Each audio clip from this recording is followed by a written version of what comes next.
সৰ্বানন্দ সোণোৱাল ডাঙৰীয়া, মন্ত্ৰী যোগেন মহান ডাঙৰীয়া, প্ৰশান্ত ফুকন ডাঙৰীয়া, বিমল বৰা ডাঙৰীয়া, বিধায়ক বিনোদ হাজৰিকা ডাঙৰীয়া, পুনাকন বৰুৱা ডাঙৰীয়া, পেৰছ গোৱালা ডাঙৰীয়া, চক্ৰধৰ গগৈ ডাঙৰীয়া, আমাৰ মাজত উপস্থিত ঋতুপৰ্ণ বৰুৱা ডাঙৰীয়া, চিকিৎসা শিক্ষা বিভাগৰ আয়ুক্ত সচিব ডক্টৰ সিদ্ধাৰ্থ সিং ডাঙৰীয়া, MD NXM ডক্টৰ লক্ষ্মণন ডাঙৰীয়া, জিলা উপায়ুক্ত বিক্ৰম কোঁৱৰী ডাঙৰীয়া, অসম চিকিৎসা মহাবিদ্যালয়ৰ অধ্যক্ষ প্ৰফেচাৰ সঞ্জীৱ কাকতি ডাঙৰীয়া, মিউনিচিপালিটি মেয়ৰ চৈকত পাত্ৰ ডাঙৰীয়া, ডেভেলপমেণ্ট অথৰিটিৰ অধ্যক্ষ অসীম হাজৰিকা ডাঙৰীয়া, সভাত উপস্থিত সুধীবৃন্দ, আই মাতৃসকল আৰু যুৱক যুৱতী বন্ধু বান্ধৱীসকল, ডিব্ৰুগড় জিলা আৰু ডিব্ৰুগড় চহৰৰ বাবে আজি দিনটো এক অন্যতম স্মৰণীয় দিন।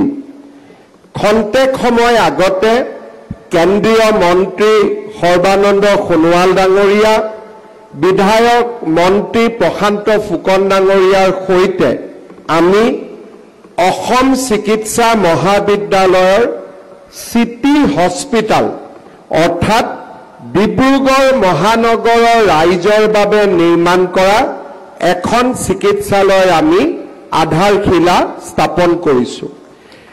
এই চিকিৎসালয়খন 200 বিচনাযুক্ত হ'ব আৰু শিশু আৰু মাতৃৰ চিকিৎসাৰ বাবে এই চিকিৎসালয়খন আমি নিৰ্মাণ কৰিম। এই চিকিৎসালয়খন নিৰ্মাণ কৰোঁতে ৰাজ্য চৰকাৰে 206 কোটি টকা ব্যয় কৰিব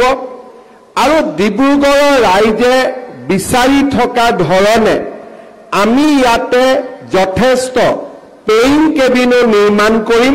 যাতে ডিব্ৰুগড়ৰ ৰাইজে পেইং কেবিনৰ সুবিধাও এই হস্পিটালখনত লাভ কৰিব পাৰিব। ইয়াতে চিটি স্কেন থাকিব, MRI থাকিব। ডিব্ৰুগড়ৰ ৰাইজে AMCHত দীঘলীয়া লাইন নপতাকৈ ৰাতি 10টা বজা পৰ্যন্ত ইয়াতে MRI চিটি স্কেন কৰিব পাৰিব। ব্যস্ততাৰ পিছতো গধূলি সময়ত আহি প্ৰয়োজনীয় OPD আমিও ইয়াতে কৰিব পাৰিম। অৰ্থাৎ লাহে লাহে গুৱাহাটী আৰু ডিব্ৰুগড়ত আমি এটা নতুন কনসেপ্ট আনিছোঁ যে মহানগৰৰ ৰাইজে যিহেতু গোটেই দিনটো কাৰ্যালয় অফিচত ব্যস্ত থাকে, চিকিৎসা কৰিব গ'লে গোটেই দিনটো তেওঁলোকে ছুটি ল'বলগীয়া হয়, সেইবাবে এই চিটি হস্পিটালখনত তেওঁলোকে গধূলিৰ সময়তো চিকিৎসা ল'ব পাৰিব আৰু টেষ্ট পৰীক্ষাৰ পৰা MRI পৰা চিটি স্কেন দীঘলীয়া লাইনত থিয় নহৈ ইয়াতে অতি সোনকালে তেওঁলোকে ব্লাড টেষ্টৰ পৰা আল্ট্ৰাছাউণ্ডৰ পৰা চিটি স্কেনৰ পৰা MRI কৰিব পাৰিব।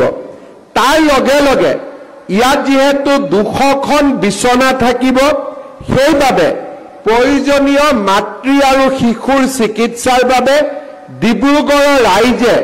ইয়াতে সম্পূৰ্ণ চিকিৎসা ল'ব পাৰিব। মই ভাবোঁ যে ডিব্ৰুগড়ৰ বাবে আজিৰ দিনটো অত্যন্ত স্মৰণীয় দিন। 2 বছৰৰ পিছত এই হস্পিটালখন নিৰ্মাণ হৈ উঠিব আৰু ডিব্ৰুগড়ৰ ৰাইজে নিজে অনুভৱ কৰিব যে আমি এটা সুন্দৰ ইনফ্ৰাষ্ট্ৰাকচাৰ ডিব্ৰুগড়ৰ মহানগৰৰ ৰাইজৰ বাবে নিৰ্মাণ কৰি আপোনালোকক উপহাৰ দিবলৈ সক্ষম হৈছোঁ। আজি আমি অসম মেডিকেল কলেজৰ বাবে যেনেকৈ চিটি হস্পিটাল নিৰ্মাণ কৰিছোঁ, গুৱাহাটী মেডিকেল কলেজৰ বাবে আমি মহেন্দ্ৰ মোহন চৌধুৰী হস্পিটালখন চিটি হস্পিটাল হিচাপে আমি নিৰ্মাণ কৰিছোঁ। অৰ্থাৎ গুৱাহাটীক লৈ আমি যি ধৰণে নতুন নতুন কামবিলাক কৰি আছোঁ, তাৰ সম্পূৰ্ণ এটা অনুৰূপ ব্যৱস্থা আমি ডিব্ৰুগড়ৰ ৰাইজৰ বাবেও কৰিবলৈ আমি প্ৰচেষ্টা কৰিছো আৰু ডিব্ৰুগড়ৰ আজিৰ এই চিটি হস্পিটাল নিৰ্মাণৰ বাবে আমি লোৱা প্ৰচেষ্টাই ডিব্ৰুগড়ক বহু ওপৰলৈ লৈ যাব তাক আমি আশা কৰোঁ শ্ৰদ্ধাৰ ৰাইজ এই চিটি হস্পিটালখনৰ লগে লগে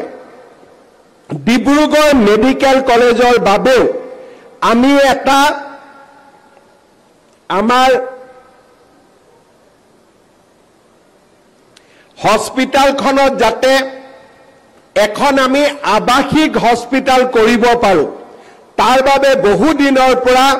অধ্যাপক অধ্যাপিকা তেওঁলোকৰ বাবে তৃতীয় বৰ্গৰ কৰ্মচাৰী চতুৰ্থ বৰ্গৰ কৰ্মচাৰী তেওঁলোকৰ কাৰণেও আমি এটা আবাসিক অঞ্চল নিৰ্মাণৰ বাবে সংকল্প লৈছিলোঁ অলপ আগতে মই সোণোৱাল ডাঙৰীয়াক কৈছোঁ যে দাদা জুলাই মাহত এটা সময় দিব 370 কোটি টকা ব্যয়েৰে আমি ডিব্ৰুগড় মেডিকেল কলেজত আবাসিক অঞ্চল নিৰ্মাণৰ আধাৰশিলা স্থাপন কৰিম অৰ্থাৎ এই মাহত ডিব্ৰুগড় মেডিকেল কলেজে 200খন বিছনাযুক্ত হস্পিটাল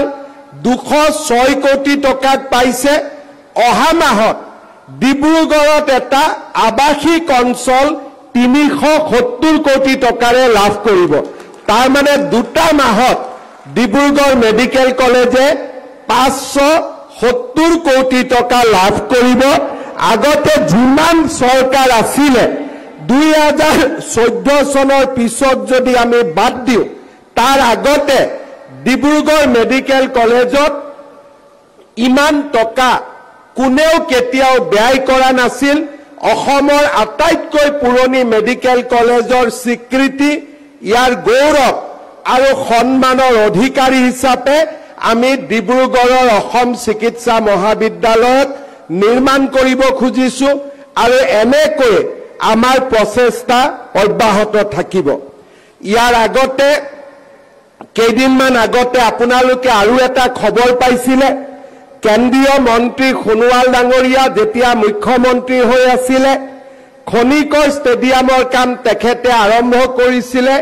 5000 আসনত বহিব পৰাকৈ মই সৰু সজাই ষ্টেডিয়ামত গৈছিলো আৰু মই কৈছিলো যে ইয়াত কিমান মানুহ একেলগে বহিব পাৰে তেওঁলোকে মোক কৈছিল যে 25000 মানুহ ইয়াত একেলগে বহিব পাৰে এতিয়া আমি ডিব্ৰুগড়ৰ খনিকৰ ষ্টেডিয়ামক 290 কোটি টকা ব্যয়েৰে 35000 দৰ্শক একেলগে বহিব পৰাকৈ আমি নিৰ্মাণ কৰিব খুজিছো প্ৰথম যিমানখিনি কাম হৈছে অক্টোবৰ মাহত তাৰ আমি উদ্বোধন কৰিম আৰু লগে লগে আমি নতুন নিৰ্মাণৰ কাম আৰম্ভ কৰিম অৰ্থাৎ আপোনালোকে হিসাব কৰক ইয়াতে 206 কোটি টকা ডিব্ৰুগড় মেডিকেল কলেজত 370 কোটি টকা খনিকৰ ষ্টেডিয়ামৰ বাবে 290 কোটি টকা ইয়াৰ লগতে ডিব্ৰুগড়ত আমাৰ বিধানসভা ডিব্ৰুগড়ত আমাৰ এমএলএ হোষ্টেল আৰু ডিব্ৰুগড়ত এটা সুন্দৰ সাৰ্কিট হাউস নিৰ্মাণৰ বাবে আমি 300 কোটি টকাৰ এখন আঁচনি মঞ্জুৰ কৰিছো যিখন ভাৰতৰ উপৰাষ্ট্ৰপতি শ্ৰী জগদীশ ধানকাৰ ডাঙৰীয়াক মই নিমন্ত্ৰণ জনাইছো অক্টোবৰ মাহত তাৰো আধাৰশিলা দেশৰ উপৰাষ্ট্ৰপতি মহোদয়ে উদ্বোধন কৰিব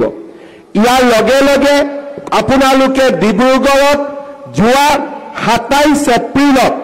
কেন্দ্ৰীয় মন্ত্ৰী সোণোৱাল ডাঙৰীয়া আৰু প্ৰশান্ত ফুকন ডাঙৰীয়াৰ সৈতে আমি উদ্বোধন কৰা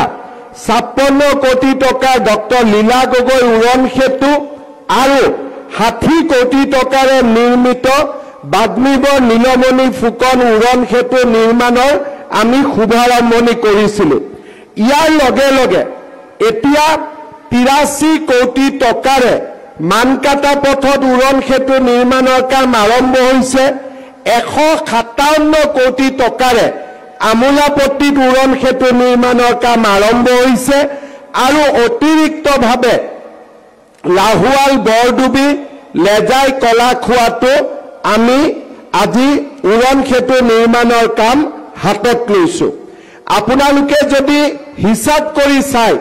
যোৱা কেইমাহমানৰ ভিতৰতে ডিব্ৰুগড়ত আমি 1000 কোটি টকাতকৈও বেছি এই মহানগৰৰ উন্নয়নৰ কাৰণে আমি ব্যয় কৰিবলৈ প্ৰচেষ্টা কৰিছো মোৰ আৰু এটা লক্ষ্য হৈছে যে গুৱাহাটীত যেনেকৈ চিৰিয়াখানা আছে ডিব্ৰুগড়ৰ ৰাইজৰ বাবেও এখন সুন্দৰ চিৰিয়াখানা নিৰ্মাণ কৰা আৰু তাৰ বাবেও ইতিমধ্যে দিল্লীলৈকে আমি কাম কাজ আৰম্ভ কৰিছো নেশ্যনেল জু অথৰিটিৰ আমি পাৰমিশন লোৱাৰ কামত আমি ইতিমধ্যে লাগি পৰিছো আৰু খুব কম সময়ৰ ভিতৰতে আমি আমাৰ ডিব্ৰুগড়ত এখন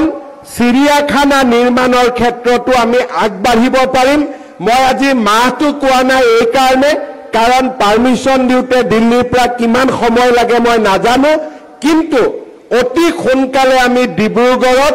এখন চিৰিয়াখানা নিৰ্মাণৰ কামতো আমি আগবাঢ়িম ডিব্ৰুগড়ৰ ৰাইজে বিচাৰিছিলে যে ডিব্ৰুগড়ৰ বিমানবন্দৰ ডক্টৰ ভূপেন হাজৰিকাৰ নামেৰে আমি উৎসৰ্গা কৰিব লাগে কেইদিনমান আগতে অসম বিধানসভাৰ বিশেষ অধিৱেশন আৰম্ভ আমি এখন অনুষ্ঠিত কৰি ডিব্ৰুগড় বিমানবন্দৰটোকো ডক্টৰ ভূপেন হাজৰিকা বিমানবন্দৰৰ নামেৰে নামাঙ্কিত কৰিবলৈ আমি সিদ্ধান্ত লৈছো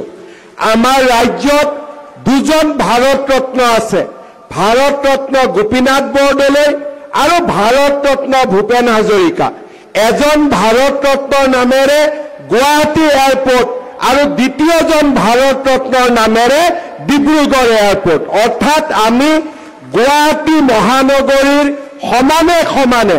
আজি আমি ডিব্ৰুগড়ক আগুৱাই লৈ যাবৰ বাবে প্ৰচেষ্টা কৰিছো মই বিশ্বাস কৰো যে 4-5টা বছৰ আমি যাতে এনেকৈ যদি নিৰন্তৰভাৱে আমি কাম কৰি থাকো আমি সঁচা অৰ্থত ডিব্ৰুগড়ত এখন দ্বিতীয় মহানগৰ হিচাপে অকল নামেৰে নহয় কাম আৰু সঁচা অৰ্থত পৰিচয়েৰে আমি ডিব্ৰুগড়ক এখন মহানগৰলৈ ৰূপান্তৰ কৰিবলৈ সক্ষম হ'ম শ্ৰদ্ধাৰ ৰাইজ আজি এই গোটেই প্ৰচেষ্টাসমূহৰ আঁৰত আমাৰ ডিব্ৰুগড়ৰ সংসদ সৰ্বানন্দ সোণোৱাল ডাঙৰীয়া আৰু আপোনালোকৰ মৰমৰ বিধায়ক প্ৰশান্ত ফুকন ডাঙৰীয়াৰ প্ৰচেষ্টা ইয়াত সমাহিত হৈ আছে আৰু দুইজন ব্যক্তিয়ে নিৰন্তৰভাৱে ডিব্ৰুগড়ৰ উন্নয়নৰ বাবে মোক সময়ে সময়ে মোৰ লগত কথা পাতিছে আৰু মোক প্ৰেৰণাও দিছে যাতে ডিব্ৰুগড়ৰ বাবে আমি এনেকৈ কাম কৰি থাকিব পাৰো আজি যদি আমি ডিব্ৰুগড়ৰ সিটি হস্পিটালৰ আধাৰশিলা কৰিছো অহাকালি আমি ডিব্ৰুগড়ত আৰু এটা নতুন আঁচনি কৰিম সেইটো হৈছে সেন্ট্ৰেলাইজ মিড ডে মিল কিটচেন আজি গুৱাহাটীত কোনো স্কুলত মিড ডে মিল নহয় সেন্ট্ৰেলাইজ আমাৰ কিটচেন আছে তাতে আমি মিড ডে মিল বনাও স্পেশাল গাড়ীৰে ৰাতিপুৱা 11 বজাত পুৱাকৈ স্কুললৈকে আমি খোৱা লৈ যাওঁ আৰু গৰমে গৰমে লৰা ছোৱালীক আমি মিড ডে মিল দিওঁ আৰু চৰকাৰে যিমান টকা খৰচ কৰে তাৰকৈ আৰু 4-5 টকা বেছি অক্ষয় পাত্ৰ ফাউণ্ডেশ্যনে নিজৰ পুঁজিৰে তাক সংযোজন কৰি দিয়ে সেইকাৰণে গুৱাহাটীত আমাৰ যি লৰা ছোৱালীয়ে মিড ডে মিল খায় চৰকাৰী মিড ডে মিলতকৈ যথেষ্ট পুষ্টিকৰ খোৱা খাব পাৰে অহাকালি সেই একে ব্যৱস্থাৰে 25 কোটি টকা খৰচ কৰি 1 লাখ লৰা ছোৱালী খুৱাব পৰাকৈ আমি ডিব্ৰুগড়ত সেন্ট্ৰেলাইজ কিটচেন আমি আৰম্ভ কৰিম তাৰো আধাৰশিলা অহাকালি ৰাতিপুৱা আমি স্থাপন কৰিম ডিব্ৰুগড়ৰ জনজীৱনলৈ আৰু ডিব্ৰুগড়ৰ ৰাইজৰ মাজলৈ আমি পৰিৱৰ্তনৰ এটা নতুন দিগন্ত লৈ আহিবলৈ প্ৰচেষ্টা কৰিছো আৰু মই বিশ্বাস কৰোঁ যে চাওঁতে চাওঁতে ডিব্ৰুগড়ৰ জীৱনত এক বিশাল পৰিৱৰ্তন আহিব আৰু সেই পৰিৱৰ্তনে ডিব্ৰুগড়ক এখন সঁচা অৰ্থত মহানগৰলৈ ৰূপান্তৰ কৰিব। পুনৰ এবাৰ আজিৰ এই সুন্দৰ দিনটোত আমাৰ এই প্ৰচেষ্টাৰ বাবে আপোনালোকে আমাক আশীৰ্বাদ কৰি ইয়াত সমবেত হৈছে মই আটাই সবাকে পুনৰ এবাৰ ধন্যবাদ জনাইছো, অভিনন্দন জনাইছো আৰু মই প্ৰতিশ্ৰুতি দিছো যে মই কোৱা প্ৰতিটো কথা বাস্তৱত ৰূপায়িত কৰাৰ বাবে আমি নিৰন্তৰ প্ৰচেষ্টা চলাম আৰু আমাৰ সংকল্পক আমি সিদ্ধিলৈ ৰূপান্তৰ কৰিম। মই জীৱনত এটা কথাই বুজি পাওঁ যে আমি নতুনৰ সপোন দেখিব লাগে আৰু সেই সপোনবিলাকক আমি সংকল্পলৈ ৰূপান্তৰ কৰিব লাগে আৰু সংকল্পক আমি সিদ্ধিলৈ ৰূপান্তৰ কৰিব লাগে। নৰেন্দ্ৰ মোদী ডাঙৰীয়াই আমাক সদায় এটা কথা কয় যে আমাৰ যাত্ৰাই হৈছে সংকল্পৰ পৰা সিদ্ধিলৈ। আমি এনেকৈ অসমক আগুৱাই লৈ যোৱাৰ সংকল্প কৰিম, অসমক ভাৰতবৰ্ষৰ এখন সমৃদ্ধিশালী ৰাজ্যলৈ ৰূপান্তৰ কৰাৰ আমি সপোন দেখিম, সপোনক আমি সংকল্পলৈ ৰূপান্তৰ কৰিম আৰু সংকল্পক আমি সিদ্ধিলৈ ৰূপান্তৰ কৰিম আমাৰ সামূহিক প্ৰচেষ্টাৰ মাজেৰে। পুনৰ এবাৰ মই আটাইকে ধন্যবাদ, কৃতজ্ঞতা আৰু অভিনন্দন জনাই মই মোৰ বক্তব্যৰ সামৰণি মাৰিছো।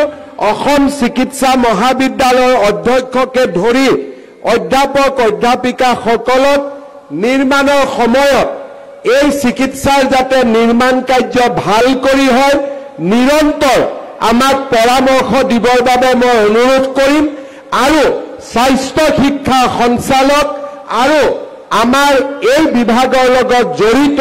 সকলোকে এই প্ৰচেষ্টাৰ বাবে ধন্যবাদ আৰু অভিনন্দন জনাই মই মোৰ বক্তব্যৰ সামৰণি মাৰিছো।